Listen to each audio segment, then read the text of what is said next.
بیعت تو معصوم کی ہوتی ہے، یعنی پہلے آپ اس مفروضے پہ تو دلیل دینا کہ بیعت فقط معصوم کی ہوتی ہے۔ آپ دشمن کے مقابلے میں جب آتی ہے تو سارے آپ ایک پلیٹ فارم پہ جمع ہو جاتے ہیں، دیوبندی بھی بریلوی بھی، ہم کہتے ہیں جی ہم بریلوی دیوبندی سب کو جمع کریں گے۔ بھائی کیوں؟ ایک دوسرے کی تو اب تکفیر کر چکے ہیں، آپ کے بزرگان نے ایک دوسرے کو کافر قرار دیا۔ ایران جو ہے وہ خامنہ ای کے بعد، رہبر معظم خامنہ ای کے بعد معاویہ کی سنت پہ عمل کرتے ہوئے کیا کر رہا ہے جی؟ اپنے بیٹے کو اس نے لیڈر بنا دیا، یعنی معاویہ کی سنت پہ عمل کیا۔ ہم کہیں کہ امیر المومنین کی سنت پہ عمل کیا، امیر المومنین نے اپنے بیٹے کو بنایا۔ ایسا ایویڈنس آپ کے پاس ہے کہ رہبر معظم نے اپنی زندگی میں ہی اپنے بیٹے کے لیے ووٹنگ شروع کر دی، اپنے بیٹے کی مقبولیت کے لیے مہم شروع کر دی؟ ہے آپ کے پاس کوئی ایسا ایویڈنس؟ نہیں ہے۔ معاویہ کے حوالے سے ہمارے پاس ہے کہ آپ لوگ یہ بتائیے، یہ جو آپ لوگ پوسٹر شروع کر دی ہیں جناب، کمنٹ شروع کر دی ہیں، کلپس بنانا شروع کر دی ہیں، تو آپ یہ بتائیے کہ یہ جو موصوف نے، معاویہ نے اپنے بیٹے کے لیے کام شروع کیا، اس کا کرائٹیریا کیا تھا؟ کہ یزید اہل تھا؟ معاویہ آپ کی جناب سنت پہ عمل کر رہا ہے، ایک جھوٹا بوگس اور جہالت پر مبنی شعار ہے اہل سنت کا اس ٹائم۔ اہل سنت کون سے؟ جن کی میں وضاحت کر چکا ہوں، تمام اہل سنت کی بات میں نہیں کر رہا۔ کروڑوں اربوں خربوں خامنہ ای مل کر یزید کے پاؤں کے دور کے برابر بھی نہیں ہو سکتا۔ کوئی بندہ نہیں کہہ سکتا، چاہے وہ رہبر کا مخالف ہی ہو، وہ کہے کہ رہبر علیہ باللہ آیت اللہ خامنہ ای شرابی تھے، علیہ باللہ فلاں تھے فلاں تھے، کوئی ایک شخص ہے وہ مخالف بھی ہو نہیں کہے گا، لیکن آپ کا یزید سب تھا۔ اللہ تعالیٰ کفایت اللہ سنابلی کو یزید کے ساتھ معشور کرے، ہمیں امام حسین علیہ السلام کے ساتھ معشور کرے۔ اعوذ باللہ من الشیطان الرجیم، بسم اللہ الرحمن الرحیم۔ تمام ناظرین کی خدمت میں السلام علیکم ورحمۃ اللہ۔ ناظرین، جیسا کہ آپ کو علم ہے، کل بروز اتوار شب 19 ماہ مبارک رمضان تقریباً رات 1 بجے کے قریب ایران میں اعلان ہوتا ہے کہ ایران کا جو تیسرا رہبر ہے، تیسرے سپریم لیڈر ہیں، ان کا انتخاب کر لیا گیا ہے۔ اور وہ کون ہیں؟ رہبر معظم انقلاب سید علی خامنہ ای قدس سرہ کے فرزند ارجمند سید آیت اللہ مجتبی خامنہ ای، ان کا انتخاب کیا جاتا ہے۔ اور ایران میں ایک جوش و ولولہ جو ہے وہ ہمیں دیکھنے کو ملتا ہے، اور لوگوں کا جو ایک استقبال ہے اپنے اس رہبر کے لیے، لوگوں کی بیعت، یعنی ایک تجدید بیعت، یعنی رہبر کا انتخاب یعنی کیا؟ اب یہاں پر ایک بیعت کا جو سوال کیا جاتا ہے کہ بھائی بیعت تو فقط امام کی ہوتی ہے، یہ یعنی ایک مفروضہ خود سے اپنی طرف سے بنا لیا گیا، اور پھر کہا گیا کہ جی جناب یہ بیعت تو معصوم کی ہوتی ہے۔ یعنی پہلے آپ اس مفروضے پہ تو دلیل دینا کہ بیعت فقط معصوم کی ہوتی ہے۔ یعنی آپ اگر کسی کی بیعت کرتے ہیں، کیا مطلب ہے؟ کہ ہم نے اپنے اس لیڈر کے ساتھ وفا کرنی ہے، یعنی یہ بیعت یعنی کیا مطلب؟ ہمارا یہ جو رہبر ہے کہ جو اب ہمارے تمام جو امور دینی و مذہبی و جو سیاسی امور ہیں، وہ اب ان کی باغ ڈور اس کے ہاتھ میں ہوگی، جو یہ حکم دے گا ہم تسلیم کریں گے۔ یہ کلمات کہنا اور یہ اقرار کرنا، اس کا نام ہے بیعت۔ تو لہذا یہاں پہ کسی قسم کا کوئی اس عنوان سے اعتراض وارد نہیں ہوتا۔ دوسری چیز جو سب سے اہم ہے، جو میں مختلف نواسب، اس وقت آپ کو معلوم ہے کہ اہل سنت جو معتدل اہل سنت ہیں اور جن کے اندر واقعاً انسانیت ہے، اور باوجود اس کے کہ شیعہ اور سنی اختلافات ہیں، آپ کے ہر مذہب کے ساتھ اختلافات ہیں، لیکن آپ کئی مقامات پر دشمن کے مقابلے میں اکٹھے ہو جاتے ہیں۔ آپ یہ بتائیں کہ یہی جو کہہ رہے ہیں کہ بھی تشیع، اب یہ لوگ کلپس بنا رہے ہیں نا اور پوسٹر لگا رہے ہیں خامنہ ای کے، جناب آپ وہ دیکھیں کہ اس کے نظریات کیا تھے ابو بکر عمر کے بارے میں، اس کے جناب خلفاء کے بارے میں کیا نظریات ہیں، اس کی کتابوں میں دیکھیں۔ انہی سے بندہ پوچھے، آپ لوگ دیوبندیوں سے پہلے ہم سوال کرتے ہیں، کیا دیوبندیوں نے بریلویوں کو خارج اسلام نہیں قرار دیا؟ کیا احمد خان بریلوی نے دیوبندیوں کو خارج اسلام قرار نہیں دیا؟ کیا ان کی تکفیر نہیں کی؟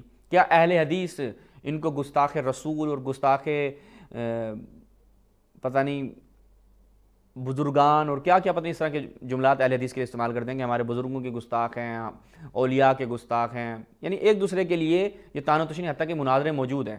آپ مفتی حنیف کا مناظرہ اٹھا کے دیکھ لیں 2010 یا 12 کا، کہ یہ جو گستاخ انبیاء ہیں، بریلوی گستاخ انبیاء، اہل حدیث کے ساتھ مناظرہ ہے، غالباً طالب الرحمن کے ساتھ اس کا مناظرہ تھا، اہل حدیث عالم، اگر مجھے اس کا نام صحیح یاد ہے۔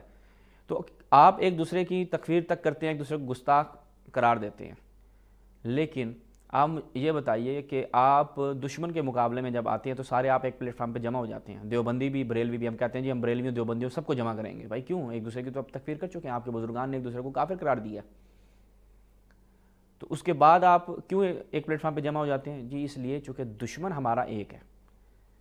تو یہاں پر جب مسئلہ آتا ہے تو جو تو معتدل اہل سنت ہیں کہ جن کے اندر شعور ہے، جو واقعاً پڑھے لکھے اور باشعور افراد ہیں، جو اپنے ذہن میں جو ان کی تکفیریت کی گندگی ہے وہ راسخ نہیں ہوئی ان کے ذہنوں میں، اور ایک لمٹ جو ہے وہ ان کی ہم دیکھتے ہیں کہ وہ اپنی اس لمٹ پہ رہتے ہیں کہ بھائی ٹھیک ہے ہمارے اختلافات ہیں لیکن یہ لمٹ ہے ہماری، اس کے بعد اگر کوئی معاملہ درپیش آتا ہے تو ہم نے یہاں پر اظہار و یکجہتی کرنا ہے۔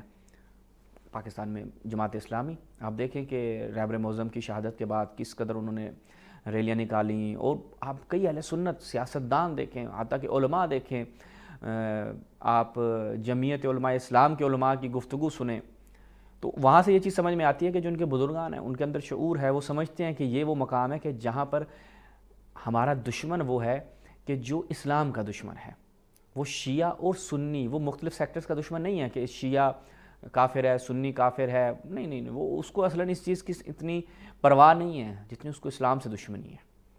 وہ نہیں دیکھنا چاہتا کہ ایک اسلامی ملک جو ہے وہ ان کے مد مقابل آ کر کھڑا ہو، اسی وجہ سے انہوں نے تمام اسلامی ممالک کو اپنے زیر تسلط لے لیا۔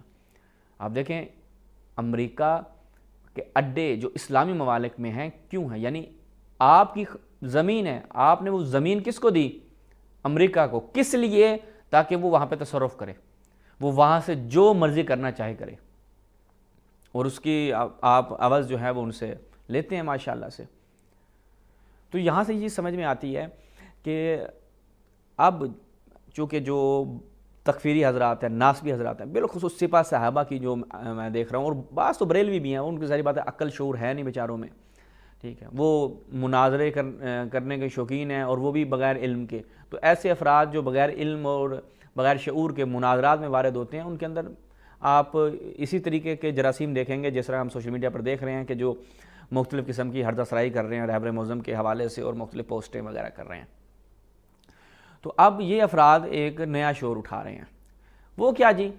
یہ پوسٹ ملاحظہ کیجئے، یہ بریلویوں کی بیوہ اس کا ہم نے نام رکھا ہوا ہے، کیونکہ اس کو بریلوی بھی نہیں پوچھتے، اس کو اس کے مکتب والے بھی نہیں پوچھتے، نہ اس کی کوئی حیثیت ہے نہ کوئی اوقات ہے۔ اور آپ یہ دیکھیں کہ تشیع کے حوالے سے ہمیشہ جو ہے یہ ہردہ سرائی کرتا ہے، ایک ہوتا ہے علمی اعتراض جیسے ڈاکٹر زبیر کرتا ہے، تشیع پہ علمی نقد کرتا ہے، یعنی جاوید احمد غامدی کر لیں، علمی نقد ہے، تند ہوگا ٹھیک ہے، آپ کہہ لیں کہ اس سے ناسبیت کی بو آتی ہے، یعنی فضائل اہل بیت کا جو مسلم فضائل ہے ان کا انکار کرنا وہ ایک اپنی جگہ پر، لیکن اعتراض کرنے کا جو اسلوب ہے وہ بہت سلجھا ہوا ہوتا ہے، لیکن اس بیچارے کو اعتراض کرنے کا اسلوب بھی نہیں آتا۔ اب کیا کہہ رہا ہے جی؟ یہ ملاحظہ کریں، کہتا ہے کہ جی رہبر معظم، یعنی اپنی میں اس جملات میں اس کی بات نقل کر رہا ہوں کہ ایران جو ہے وہ خامنائی کے بعد، رہبر معظم خامنائی کے بعد معاویہ کی سنت پہ عمل کرتے ہوئے کیا کر رہا ہے جی؟ اپنے بیٹے کو اس نے لیڈر بنا دیا، یعنی کیا ہے وہ ایک ملوکیت۔ بھئی آپ لوگ اعتراض کرتے تھے معاویہ کے اوپر کہ معاویہ نے اپنے بیٹے یزید کو کیوں بنایا، تو بھئی یہی کام تو آپ کے خامنائی نے بھی کیا۔ یہ اب پہلا اعتراض ہے جس پہ ہم آج چاہ رہے ہیں تھوڑی سی گفتگو کریں۔ پہلی بات تو یہ ہے کہ ان سے ہم یہ پوچھتے ہیں کہ امیر المؤمنین علی بن ابی طالب صلوات اللہ علیہ آپ کے چوتھے خلیفہ ہیں یا نہیں ہیں؟ ہاں جی چوتھے خلیفہ ہیں۔ تو یہ بتائیں آپ کے ان چوتھے خلیفہ نے اپنے بعد کس کو منتخب کیا؟ ان کے بعد جو خلیفہ بنا وہ کون تھا؟ امام حسن مجتبیٰ۔ تو پھر آپ یہ کیوں کہہ رہے ہیں کہ معاویہ کی سنت پہ عمل کیا؟ ہم کہیں کہ امیر المومنین کی سنت پہ عمل کیا، امیر المومنین نے اپنے بیٹے کو بنایا، ان کے بعد ان کا بیٹا آتا ہے، بنایا، اگر آپ بنانے کو قبول کریں تب بھی بیٹا آیا، کہا کہ لوگوں نے بنایا تب بھی بیٹا آیا، دونوں جہت سے۔ یہاں پہ تو میں بھی عرض کرتا ہوں کہ یہ جو ایران میں سید مجتبیٰ خامنائی حفظہ اللہ ان کو جو انتخاب کیا گیا ہے وہ اس کا کرائٹیریا کیا تھا اور وہ کیسے انتخاب کیے گئے وہ میں الگ سے بیان کرتا ہوں، لیکن پہلے ہم اس سینیریو کو دیکھ لیں کہ وہاں پر کیسے انتخاب ہوا تھا۔ اب وہاں پہ دو صورتیں ہیں، بعض علماء کہتے ہیں کہ نہیں امیر المؤمنین نے بنایا تھا، اور بعض کہتے ہیں کہ نہیں جی لوگوں نے بنایا تھا، جو بھی ہے، لیکن امام حسن مجتبیٰ صلوات اللہ علیہ وہ آپ کے اہل سنت مذہب کے مطابق بھی خلیفہ راشد تھے جو امام علیہ السلام کے بعد آئے۔ تو پھر یہ تو سب سے پہلی بات آپ کو وہاں کرنی چاہیے، یعنی آپ ایک قدم آگے کیوں جاتے ہیں، ایک قدم پیچھے آئیں کہ امیر المؤمنین نے بھی تو حضرت امام حسن مجتبیٰ کو بنایا۔ دوسری چیز کیا ہے؟ دوسری چیز جو ان بیچاروں کو نہیں پتہ اور عوام کو بھی بیوقوف بنایا ہوا ہے، اصلاً ایک تھوڑی سی کامن سینس رکھنے والا آدمی، تھوڑی سی سمجھ بوجھ رکھنے والا آدمی بھی یہ اعتراض نہیں کرتا. یعنی یہ اعتراض ایسا ہے کہ جس کا جواب دیتے ہوئے مجھے واقعاً تکلیف ہو رہی ہے کہ اس سے زیادہ بچگانہ اور اس سے جاہلانہ اعتراض نہیں ہو سکتا. بھائی ان سے یہ پوچھیں کہ کیا ایران کے قانون کے مطابق یا کوئی ایسا ایویڈنس آپ کے پاس ہے کہ رہبر معظم نے اپنی زندگی میں ہی اپنے بیٹے کے لیے ووٹنگ شروع کر دی، اپنے بیٹے کی مقبولیت کے لیے مہم شروع کر دی؟ ہے آپ کے پاس کوئی ایسا ایویڈنس؟ نہیں ہے. معاویہ کے حوالے سے ہمارے پاس ہے، آپ کی صحیح روایات میں ہے. سیر و اعلام النبلاء میں شمس الدین ذہبی نے، جس میں شعیب ارناؤت نے اس کی سند کی تصحیح کی ہے، کہا کہ عبداللہ بن عمر کو پیسے بھیجے، درہم و دینار بھیجے، کس لیے؟ تاکہ یزید کی بیعت کرے. وہ تو معاویہ نے یزید کو جو مسند پر بٹھانا چاہا، وہ تو اپنی زندگی میں ہی اس نے مدینے کا سفر کیا، غالباً 1 یا 2 بار اس نے مدینے کا سفر کیا، اصحاب کو قانع کرنے کی کوشش کی، شام والوں کو سب سے پہلے اعتماد میں لیا، ان کو اعتماد میں لینے کے بعد مدینے والوں کو اعتماد میں لینے کی کوشش کی. تو یہ تو معاویہ نے اس وقت ہی کوشش شروع کر دی تھی. کس وجہ سے؟ یزید اہل تھا؟ آپ بتائیں کہ یزید اہل تھا؟ کیا اس وقت آپ کے جو جلیل القدر صحابہ تھے، ہم یہ شیعوں کا یہ موضوع نہیں ہے، ٹھیک ہے، ہمارے ہاں تو اصلاً یہ بحثیں ہیں ہی نہیں. میں آپ کے مذہب کے مطابق، آپ کے کرائٹیریا کے مطابق اور آپ کے اصول اور پرنسپلز کے مطابق بات کر رہا ہوں کہ آپ لوگ یہ بتائیے، یہ جو آپ لوگ پوسٹر شروع کر دی ہیں جناب، کمنٹ شروع کر دی ہیں، کلپس بنانا شروع کر دی ہیں، تو آپ یہ بتائیے کہ یہ جو موصوف نے، معاویہ نے اپنے بیٹے کے لیے کام شروع کیا، اس کا کرائٹیریا کیا تھا؟ کیا یزید اہل تھا، افضل تھا؟ کیا آپ کے یہاں بحث نہیں ہے کہ جناب جو افضل ہوگا وہ خلیفہ ہوگا؟ تقریباً بعض اہل سنت کا یہ نظریہ ہے کہ افضل اپنے زمانے میں خلیفہ ہونا چاہیے. کیوں؟ چونکہ یہ جو خلافت ہے یہ تسلسل ہے رسول کی جانشینی کا. تو اب رسول کی مسند پر جو آئے گا وہ کم سے کم اس اہل ہونا چاہیے کہ بعد از رسول تمام لوگوں سے، اس وقت کے تمام لوگوں سے وہ ہر اعتبار سے افضل ہونا چاہیے. تو کیا یزید افضل؟ کیوں معاویہ انتخاب کر رہے ہیں نا، بعد میں آپ کہتے ہیں جی اس کے کرتوت، بعض کہتے ہیں جی اس کے کرتوت نکلا ہے معاویہ کی، آپ نیت پہ شک نہیں کر سکتے. ہم کہتے ہیں اصل سوال ہی نیت پہ ہے. تو آپ پہلے یہ بتائیے کہ معاویہ نے جو اپنے بیٹے کا انتخاب کیا، امام حسین علیہ السلام جیسی شخصیت موجود تھی. اس کے بعد آپ آ جائیں، عبداللہ بن عمر جیسی شخصیت آپ کے ہاں موجود تھی، عبداللہ بن زبیر جیسی شخصیت موجود تھی، عبداللہ بن عباس جیسی شخصیت موجود تھی، اور کئی کبار صحابہ آپ کے موجود تھے. ان کے ہوتے ہوئے یزید کو انتخاب کرنا، یزید کو لے کر آنا، بتائیے کرائٹیریا کیا تھا؟ بتائیے کیا کرائٹیریا تھا؟ صحابہ کے ہوتے ہوئے یزید صحابی بھی نہیں ہے نا، آپ کے نزدیک صحابی نہیں ہے. آپ نہیں کہتے کہ صحابہ افضل ہے، آپ کہتے ہیں نا صحابہ افضل ہیں. تابعین کا مقام بعد میں، صحابہ افضل ہیں. تو یہ بتائیے کہ افضل ہوتے، ابھی خلافت کے پرسپیکٹو سے ہم ہٹ جاتے ہیں ایک منٹ کے لیے کہ بھائی جو خلیفہ ہوگا افضل، ہم کہتے ہیں خود صحابہ. آیا صحابی غیر صحابی سے افضل ہے یا نہیں ہے؟ آپ کے منطق کے مطابق آپ کہیں گے جی افضل ہے. صحابی کا مقام کہاں، غیر صحابی کا مقام کہاں؟ تو یہ بتائیے غیر صحابی صحابہ کے ہوتے ہوئے اور اتنے جلیل القدر صحابہ کے ہوتے ہوئے، ایسے صحابہ کہ جن کے آپ کہتے ہیں کہ کیا شان ہے کہ جی رسول اللہ نے فرمایا سید شباب اہل الجنہ، پھر فرمایا کہ میرا ایک بیٹا حسن جو ہے وہ 2 گروہوں میں صلح کا سبب بنے گا وغیرہ وغیرہ. یعنی امام حسن علیہ السلام کی سرداری، اور اسی ردیف میں، اسی معیار پہ امام حسین علیہ السلام کو بھی رسول اللہ نے تعارف کروایا ہے. تو کیا امام حسین علیہ السلام زیادہ اہل تھے یا یزید زیادہ اہل تھا؟ اب یہاں پہ آپ پھنس جائیں گے. آپ کہیں گے ہاں نہیں جی نیت پہ شک نہیں کرتے. ہم کہتے ہیں بتائیں وہ نیت کیا تھی، کس وجہ سے معاویہ نے بنایا؟ فتنہ پھیل جائے گا. کس چیز کا فتنہ پھیل جائے گا؟ کہ لوگ کہیں گے کہ بھائی یہ امام حسین علیہ السلام کو کیوں بنایا؟ فتنہ پھیلانے والے کون ہوں گے؟ صحابہ ہوں گے یا تابعین ہوں گے؟ کہ صحابہ اور تابعین امام حسین علیہ السلام کے انتخاب پر فتنہ کرتے. کیوں؟ چونکہ اہل بیت سے ہے. تب آپ لوگ پھنستے ہیں، تب آپ لوگوں کے سلف و صالح جو ہیں خیر القرون وہ زد میں آتے ہیں. تو ہر اعتبار سے یہاں پہ معاویہ مشکوک ہوتا ہے اور معاویہ جو ہے وہ مورد تنقید قرار پاتا ہے.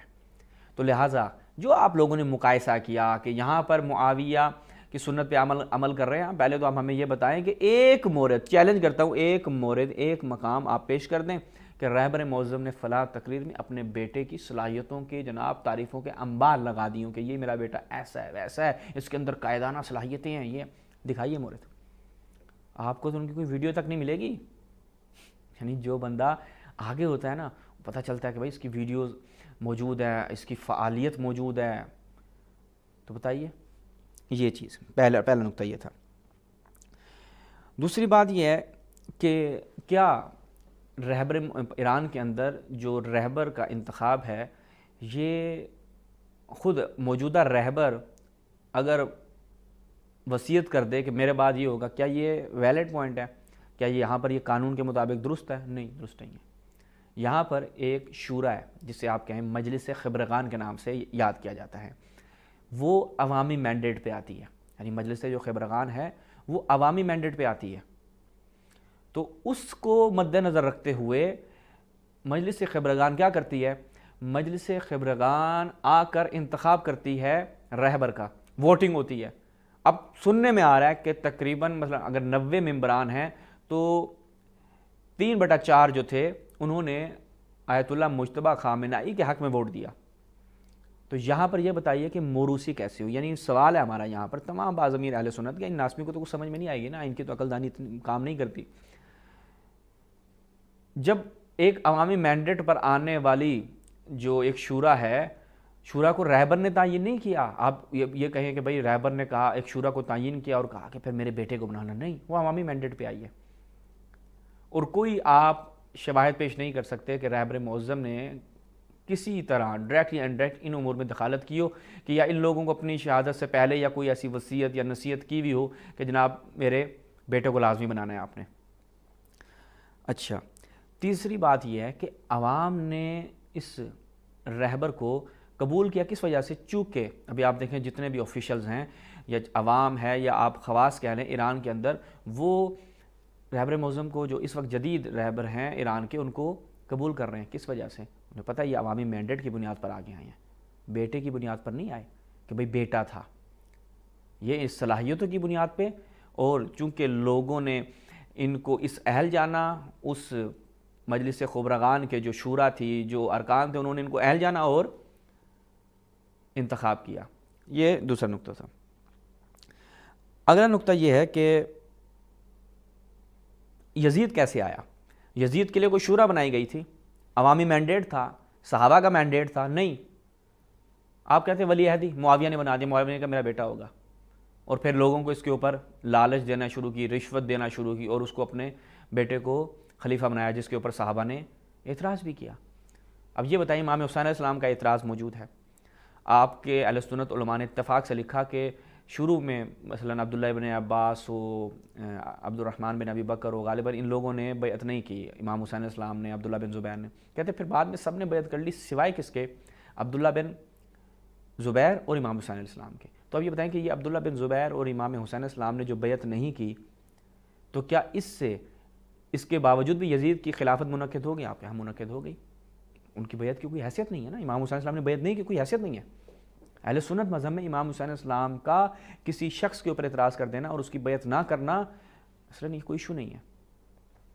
تو لہٰذا یہ کہنا کہ جناب یہ معاویہ کی سنت پہ عمل کیا، معاویہ کی جناب سنت پہ ایران عمل کر رہا ہے، ایک جھوٹا بھوگس اور جہالت پر مبنی شعار ہے اہل سنت کا اس ٹائم. اہل سنت کون سے؟ جن کی میں وضاحت کر چکا ہوں. تمام اہل سنت کی بات میں نہیں کر رہا. اہل سنت عوام اور اہل سنت وہ علماء کہ جو اس مشکل گھڑی میں، جو ایک عالمی طور پر ہمیں ایک چیلنج موجود ہے، اس گھڑی میں ایران کے ساتھ کھڑے، چونکہ وہ لوگ جانتے ہیں کہ اس وقت مسئلہ امت مسلمہ کا، اس وقت جو چہرہ اسلام کا ہے وہ ایران ہے، اور ایران کی پشپناہی کرنا، ایران کا ساتھ دینا ہمارا اسلامی دینی ایمانی فریضہ ہے. یہ جو افراد ہیں سپہ صحابہ کے، ان لوگوں کا تو آپ دیکھیں کہ اصلاً تعلق ہی نہیں ہے کہ یہ اسلام کے لیے کوئی کام کریں، اجتماعیت کے لیے کام کریں. ان کے زہر میں جو خناس بھرا گیا ہے، یہ فقط اسی کے مطابق چلتے ہیں. تو لہٰذا یہ اس اعتراض کا جواب ہو گیا. اس کے بعد میں اسی سے ریلیٹڈ ایک چیز ہے وہ آپ کی خدمت میں عرض کروں کہ یہ آپ دیکھیں جناب کفایت اللہ سنابلی کیا پوسٹ کرتا ہے، یہ آپ ذرا ملاحظہ کریں. کفایت اللہ سنابلی کہتا ہے کروڑوں اسکرین پہ ملاحظہ کریں، کروڑوں اربوں خربوں خامنائی مل کر یزید کے پاؤں کے دھول کے برابر بھی نہیں ہو سکتے۔ یہ بات آپ جا کے اپنے محدثین کو سمجھائیں۔ بھائی پہلی بات تو یہ ہے کہ آپ جب کہہ رہے ہیں یزید آپ کا امیر المؤمنین ہے، خلیفہ ہے، تو بھائی یزید فاسق فاجر شرابی تھا۔ میں نہیں کہہ رہا، جائیں اپنے محدثین کی کتابیں پڑھ لیں، شمس الدین ذہبی لکھ کر جا رہا ہے آپ کا امام جس کے آپ گن گاتے ہوئے نہیں تھکتے، آپ لوگوں کی یعنی سلفیت کے ہاں تو وہ بھگوان ہے، یہ کفایت اللہ سنابلی جیسے لوگوں کے نزدیک وہ بھگوان ہے شمس الدین ذہبی۔ اب یہ بتائیں کہ وہ یزید کو فاسق و فاجر و شرابی اور نہیں معلوم پتہ نہیں کیا کیا سمجھتا تھا، کس بنیاد پہ سمجھتا تھا، کس بنیاد پہ سمجھتا تھا؟ آپ کے محدثین کا منہج کیا تھا؟ آج جو آپ لوگ یہ منہج لے کر آ گئے جی یزید کے کسی بھی منکر کام کے اوپر کوئی صحیح سند موجود نہیں ہے، مجھے آپ یہ بتائیں کہ کیا یہ معیار آپ کے محدثین کا تھا؟ آپ کہیں گے ہاں تھا، تو پھر انہوں نے دو نمبری کی اور یزید کو مورد اتہام قرار دیا۔ اگر نہیں تھا ان کا معیار تو آج آپ نے جو معیار بنایا اپنے محدثین سے ہٹ کے بنایا، دونوں طرف سے آپ پھنس جاتے ہیں۔ میں فقط شمس الدین ذہبی کا ذکر اس لیے کر رہا ہوں، باقی محدثین اور باقی علماء کے اقوال اور باقی افراد کی گفتگو نہیں کر رہا، ابھی ان کی ہم ریفرنس کی طرف جاتے نہیں، ہم ایک بندے کو لیتے ہیں، ان کا جو قاعدہ ہے وہ آرام سے ٹوٹ جاتا ہے۔ تو لہٰذا آپ یہ بتائیں کہ یہ جو آپ نے کہا کہ جناب خامنائی بہتر ہے، تو یہ بتائیں خامنائی تو وہ ہے کہ جس نے مسلمانوں کے خون کی حفاظت کے لیے آواز بلند کی۔ یزید نے کیا کیا تھا؟ یزید کے دور حکومت میں کیا ہوا؟ مسلمانوں کا کس قدر خون بہایا گیا، اور تاریخی طور پر آپ کے تمام سلفی علماء نے اس چیز کو قبول کیا ہے کہ واقعہ حرہ میں یزید کا ہاتھ تھا، سب علماء نے قبول کیا۔ آپ انکار کریں گے، آپ کے انکار کی حیثیت نہیں ہے، آپ کہیں گے صحیح سند نہیں ہے، آپ کی اس بات کی حیثیت نہیں ہے۔ کیوں؟ کیونکہ آپ کے محدثین لکھ گئے ہیں، وہ یزید کو کٹہرے میں کھڑا کر کے اس کو مجرم بنا کر اس دنیا سے گئے ہیں، الحمدللہ۔ تو لہٰذا آپ کی کوئی حیثیت نہیں ہے۔ تو پھر ہم یہ کہیں گے کہ یزید جیسے لعنتی فاسق و فاجر ابن معاویہ آغا خامنائی کے قدموں کی خاک کے برابر بھی نہیں ہے، وہ خاک کے ایک ذرہ کے برابر بھی نہیں ہے۔ کیوں؟ وہ دنیا کو معلوم ہے، آج کوئی بندہ نہیں کہہ سکتا، چاہے وہ رہبر کا مخالف ہی ہو، وہ کہے کہ رہبر علیہ باللہ آیت اللہ خامنائی شرابی تھے، علیہ باللہ فلاں تھے فلاں تھے، کوئی ایک شخص چاہے وہ مخالف بھی ہو نہیں کہے گا، لیکن آپ کا یزید سب تھا، آپ کا یزید سب تھا۔ یہ حتیٰ آپ کے علماء نے اس کو زانی و جناب محرمات انجام دینے والا علنی طور پر فاسق آدمی یزید کو قرار دیا ہے۔ جاؤ محدثین سے لڑو، اپنے شیعوں سے نہیں۔ شیعہ آیا تمہارے محدثین کے باتوں کو فقط اور فقط نقل کر رہا ہے، اب نقل کرنے پہ ہم فقط ایک ناقل کی حیثیت رکھتے ہیں، ہم پر الزام نہیں آئے گا۔ آپ جاؤ اپنے جو گالیاں دینی ہیں یا جو برا بلا کہنا ہے محدثین کو جا کے کہنا، ان کی جا کے قبر کشائی کرو، نکالو، آگ لگا دو، بے شک ہماری طرف سے کوئی ہمیں ٹینشن نہیں ہے۔ تو لہٰذا تم لوگوں کا یہ چیخنا، پھر اب بیچارے نے 2 پوسٹیں کر دی نا۔ کستلانی نے لکھا مدینہ کیسر پر سب سے پہلے جس نے حملہ کیا وہ یزید بن معاویہ، اس کے ساتھ جلیل کا صحابہ کی جماعت تھی جیسے عبداللہ بن عمر، عبداللہ بن عباس، عبداللہ بن زبیر، ابو ایوب انصاری وغیرہ، اور ابو ایوب انصاری یہیں پر 52 ہجری میں فوت ہوئے۔ اور اس حدیث سے محلب نے یزید کی خلافت پر استدلال کیا اور اس بات پر کہ یزید اہل جنت میں سے ہے کیونکہ مغفور اللہ کے عموم میں وہ داخل ہے۔ تو بھائی اللہ تعالیٰ، ہم دعا کرتے ہیں اللہ تعالیٰ کفایت اللہ سنابلی کو یزید کے ساتھ معشور کرے، ہمیں امام حسین علیہ السلام کے ساتھ معشور کرے۔ اللہ تعالیٰ یزید کو بقول شمس الدین ذہبی کے فاسق و فاجر اور ملعون کے ساتھ معشور کرے، ہمیں امام حسین علیہ السلام جوانان جنت کے ساتھ معشور کرے۔ بھائی کستلانی نے جو یہ بات کی ہے، آپ کہہ رہے ہیں کہ محلب نے استدلال کیا ہے، اچھا آپ محلب کی بات مانیں گے تو ان محدثین کا کیا بنے گا کہ جنہوں نے یزید کو دائرہ اسلام سے بھی خارج قرار دیا ہے، جنہوں نے اس کو دائرہ ایمان سے خارج قرار دیا، وہ جماعت کہاں جائے گی؟ وہ جماعت کہاں جائے گی؟ تو ظاہری بات ہے بھائی وہاں پر جو ایک کثیر تعداد ہے محدثین کی کہ جو یزید کو پتہ نہیں کیا کیا ڈکلیئر کر چکی ہے، تو آپ مٹھی بھر لوگوں کا یزید کا ساتھ دینا اور یزید کی طرفداری کرنا وہ کوئی حیثیت نہیں رکھتا۔ اصل جمہور کے مخالف کھڑے ہیں آپ لوگ۔ اور پھر اگلی بات یہ کہ یزید کو خلیفہ قرار دیا، تو کب سے خلیفہ کے لیے یہ شرط ہو گئی کہ وہ عادل ہوگا، کب سے خلیفہ کے لیے شرط ہو گئی کہ وہ ظالم نہیں ہوگا؟ کب سے خلیفہ کے لیے آپ کے مذہب میں شرط ہو گئی کہ وہ فاسق نہیں ہوگا؟ بھئی آپ کے ہاں تو رسول اللہ سے حدیثیں ہیں کہ اگر کوئی ظالم و فاسق و فاجر خلیفہ بھی آ جائے تو تم اس کی اطاعت کرنا، تو آپ کے اوپر تو یزید کی اطاعت لازم ہے، چاہے وہ امام حسین کا قاتل بھی کیوں نہ ہو۔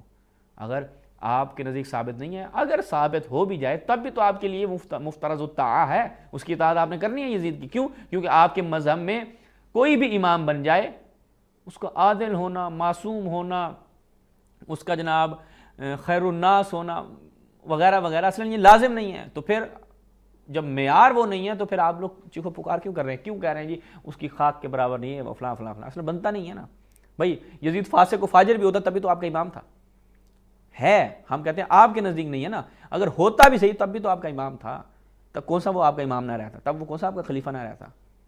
تو یہ آپ نے جتنی بھی اس وقت اپنی جلن نکالی ہے، اپنی ایک آپ کے بڑھاس نکالی ہے، تو اس سمجھ میں آ رہا ہے کہ الحمدللہ سید جو ہیں وہ اپنی زندگی میں سید بزرگوار آیت اللہ العظمی رہبر معظم سید علی خامنائی نور اللہ مرقدہ کہ انہوں نے ایسی زندگی گزاری کہ آپ آج یعنی اس وقت امام حسین علیہ السلام کی تحریک سے یزیدیت کس قدر رسوا ہوئی، اور آج حسین کے اس بیٹے کے قیام اور اس بیٹے کے جو اعمال ہیں اور اس بیٹے کی جو حکمت عملیاں تھیں اور اس بیٹے کے جو معاملات تھے، ان کی وجہ سے آج اس وقت جو موجودہ یزیدیت ہے اس کی کس قدر چیخیں بلند ہو رہی ہیں۔ یہ کامیابی کی علامت ہے، آپ لوگوں کی چیخیں رہبر معظم کی تحریک کی کامیابی کی علامت ہے۔ الحمدللہ ہمیں آپ لوگوں کی چیخوں پہ یعنی خوشی ہو رہی ہے۔ کیوں؟ چونکہ اس وقت کا یزید چیخا تھا، یزیدی چیخے تھے، آج آپ لوگ چیخ رہے ہیں، تو آپ لوگ یزیدی ہیں، اس پہ آپ کو خوش ہونا چاہیے۔ اور میں تو کہوں گا کفایت اللہ سنابلی کو اپنے ساتھ یزیدی بھی لکھنا چاہیے، کفایت اللہ سنابلی یزیدی۔ کیوں؟ کیونکہ آپ لوگ فخر کرتے ہیں نا اس چیز پہ، اور آپ لوگ جرت کر کے اپنے بچوں کے کوئی نکالیں نا، کوئی بچے ابھی آپ لوگ جو سلفیوں کے پیدا ہو رہے ہیں کوئی یزید کے نام پہ رکھیں تاکہ یزید کا ٹرینڈ چلے۔ کیوں نہیں رکھتے؟ نہیں رکھتے، گھبراتے، اندر سے گھبراتے ہیں، باہر سے لگے ہوئے ہیں۔ بچوں کے نام یزید کیوں نہیں رکھ رہے؟ یزید کے اتنے فضائل و مناقب ہیں، تو اپنے بچوں کی کفایت اللہ سنابلی، آپ کے بچوں کتنے بچوں کے نام یزید ہیں آپ کے خاندان میں، یا آپ کے ساتھ والے جو مولوی 4-5 بیٹھے ہوتے ہیں کتنے بچوں کے نام انہوں نے یزید رکھے ہوئے ہیں؟ دکھائیں نا ذرا۔ یزید نام بھی رکھنے سے آپ گھبراتے ہیں، کیونکہ پتہ ہے اندر سے تو آپ لوگوں کو بھی پتہ ہے، وہ تو صرف معاویہ کو بچانے کے لیے آپ لوگوں نے یزید کو بالکل ایسے صاف ستھرا کرنے کی کوشش کی ہے۔ تو لہٰذا ہم اسی پہ اختتام کرتے ہیں، یہی میرے خیال میں کفایت کرتا ہے۔ جو ان کا ایک بوگس اعتراض تھا کہ جناب یہ موروثی ہو گئی، یہ جناب وہی ملوکیت ہو گئی، باپ نے بیٹے کو بنا دیا وغیرہ وغیرہ، تو یہ اعتراض سرے سے ایک جہت سے بھی، ایک زاویے سے بھی جو ہے وہ درست نہیں ہے، جس کو ہم نے آپ کی خدمت میں تفصیل سے بیان کیا۔ اسی پہ اکتفا کرتے ہیں۔ والسلام علیکم ورحمۃ اللہ۔